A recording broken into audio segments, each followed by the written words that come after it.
Sangatlah lumrah dan wajar bila seseorang mengarahkan pandangannya kepada sesuatu yang kelihatan di bumi ini.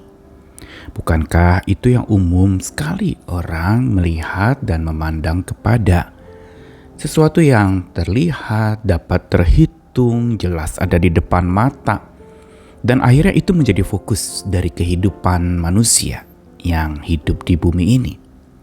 Dan karena fokusnya adalah kepada yang kelihatan, ketika yang kelihatan itu tidak terlihat lagi, tidak ada lagi bersama dengan kita, entah itu harta, entah itu manusia, atau apapun yang selama ini tampak di depan mata sekarang tidak tampak lagi, maka pada saat itu biasanya orang menjadi merasa kehilangan, larut dalam kesedihan, dan merasa benar-benar sepertinya dunia ini runtuh.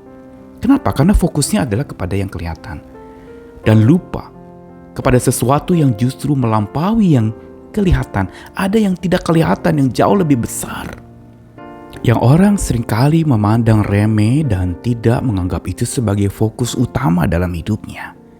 Karena terlalu terfokus kepada yang kelihatan dan yang sementara, yang bisa hilang, akhirnya tidak dapat melihat kepada yang kekal dan abadi itu.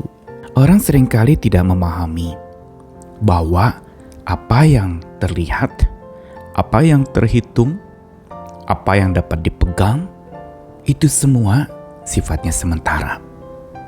Orang seringkali menganggap bahwa yang kelihatan lebih besar dari yang tidak kelihatan. Yang materi lebih banyak, lebih besar, lebih nyata daripada yang non-materi atau yang spiritual. Padahal sebenarnya kalau kita amat-amati, justru yang kelihatan itu sangat sempit dan terbatas. Sementara yang tidak kelihatan itu sangat luas dan tidak ada batasnya. Sekarang pertanyaannya, kepada apakah fokus kita tujukan? Bila kepada sesuatu yang memang sementara, dapat punah, bisa habis, maka sebenarnya kita sedang mempersempit pandangan kita. Dan kalau sudah pandangan kita dipersempit oleh fokus yang kepada hal-hal yang sementara sifatnya, maka karena salah fokus, kita bisa jadi salah jurus, salah cara menata hidup. Dan kalau sudah salah jurus, maka salah urus. Karena itu kita perlu belajar supaya tidak salah fokus, sehingga tidak salah jurus dan salah urus. Saya Nikolas Kurniawan menemani lagi dalam Sabda Tuhan. Kali ini dari 2 ayat firman Tuhan. Pertama dari kitab Bilangan pasal 32 ayat 15. Jika kamu berbalik membelakangi Tuhan, maka kamu akan lebih lama lagi dibiarkannya ditinggal di padang gurun, dan kamu akan membawa kemusnahan atas seluruh bangsa ini. Lalu Kolose 3 ayat 2, tetapkanlah pikiranmu di dalam perkara yang di atas, jangan di dalam perkara yang di bumi. Bilangan adalah sebuah kitab yang memang jarang dikhotbahkan atau disampaikan, tetapi ini merupakan sebuah rangkuman kisah dari orang-orang Israel dengan penekanan mereka sebagai prajurit-prajurit atau pahlawan-pahlawan di tangan Tuhan. Yang menjadi persoalan para penerima kitab Bilangan ini, orang Israel ditekankan dan dikisahkan di dalam bagian ini sebagai orang yang lebih menghargai berkat-berkat materi dibandingkan berkat-berkat rohani. Mereka lebih menyukai sebuah kelimpahan materi daripada kekayaan non-materi atau spiritual. Ini terjadi ketika orang Israel dari tempat penindasan di Mesir lalu dibawa ke padang gurun dan mereka protes. Mereka lebih memilih jadi budak tetapi kaya raya daripada jadi pengembara yang tidak jelas namun kaya rohani bersama dengan Tuhan. Pilihan yang tidak mudah memang, tetapi inilah yang terjadi. Mereka bersungut-sungut karena mereka lebih memilih kelimpahan kaya materi daripada kaya spiritual atau kaya rohani. Karenanya Tuhan menegur, dan di dalam Bilangan 32 ayat 15 ini menjadi kata kunci dan penting di dalam ayat ini. Jika kamu berbalik membelakangi Tuhan, maka kamu akan lebih lama lagi dibiarkannya tinggal di padang gurun dan akan membawa kemusnahan atas seluruh bangsa ini. Pesan Tuhan jelas di dalam kitab Bilangan untuk supaya seseorang justru kembali kepada Tuhan, terarah kepada Tuhan, fokus hanya kepada Tuhan, bukan membelakangi Tuhan. Karena saat seorang membelakangi Tuhan dan dia yang ada di depan mengatur-ngatur Tuhan atau mau jadi kepala untuk Tuhan, maka sebenarnya firman Tuhan ingatkan hari ini akan lebih lama lagi tinggal di padang gurun. Padang gurun adalah lambang sebuah pembuangan, masa sulit penuh dengan kekeringan dan banyak keputusasaan di padang gurun.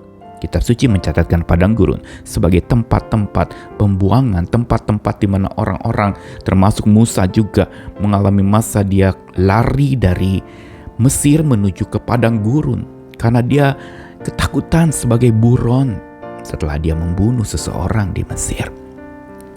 Dan lalu kemudian dikatakan bahwa kalau tidak berbalik kepada Tuhan atau membelakangi Tuhan, maka akan lebih lama lagi dalam masa kesusahan. Simple, sederhana, dan jelas sekali ayat ini mau beritahu kepada kita. Fokus kepada apakah kita? Bila fokus kepada dunia dan persoalannya, itu akan membutakan mata dan mempersempit pandangan. Karenanya dipenuhi dengan sungut-sungut. Tetapi sebagaimana apa yang dicatatkan dalam Kolose pasal 3 ayat 2, tetapkanlah pikiranmu di dalam perkara yang di atas, jangan di dalam perkara yang di bumi. Atau pikirkanlah perkara-perkara yang di atas, jangan perkara yang di bumi. Kitab Kolose menegaskan lagi untuk supaya pikiran kita ditata kepada hal-hal yang ada di atas yang berarti sesuatu yang rohani. Berarti fokus kepada Tuhan yang maha tinggi dengan segala macam kedaulatannya dan kendalinya yang akan membukakan mata kita memperluas pandangan. Inilah pesan yang penting untuk supaya ketika hidup kita ada di dunia ini, biarlah pandangan kita kepada Tuhan dan kedaulatannya serta kendalinya atas segala pergumulan hidup kita. Ini akan membukakan mata kita.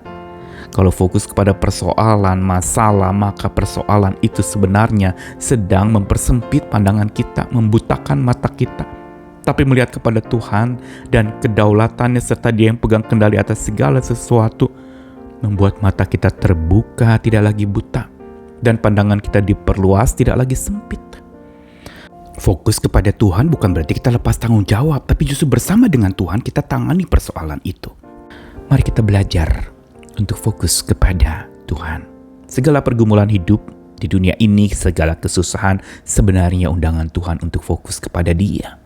Sama seperti orang-orang Israel di Perjanjian Lama, dididik dan diajar lewat tulah, orang-orang Mesir juga lewat tulah, dan orang-orang Israel lewat berbagai macam tindakan-tindakan keras dari Tuhan. Semua mau membawa mereka agar fokus kepada Tuhan, pada kendalinya dan pada kedaulatannya, yang membuat mata makin terbuka dan pandangan makin luas. Karena hari ini yang sedang bergumul dengan masalah berat, jangan fokus kepada masalahmu, tapi fokus kepada Tuhan, dan bersama dengan Dialah masalahmu akan selesai. Bersama dengan Tuhanlah kita bisa menghadapi masalah itu dengan kekuatan dan kedaulatannya serta kendalinya. Kita akan mampu mengatasi, menjalaninya, dan makinlah kita menjadi dewasa lewat segala hal yang kita alami. Tuhan mengasihi kita, mari fokuslah kepada Sang Pencipta dunia, melampaui fokus kepada dunia dan persoalannya. Tuhan mengasihi kita sekalian, amin.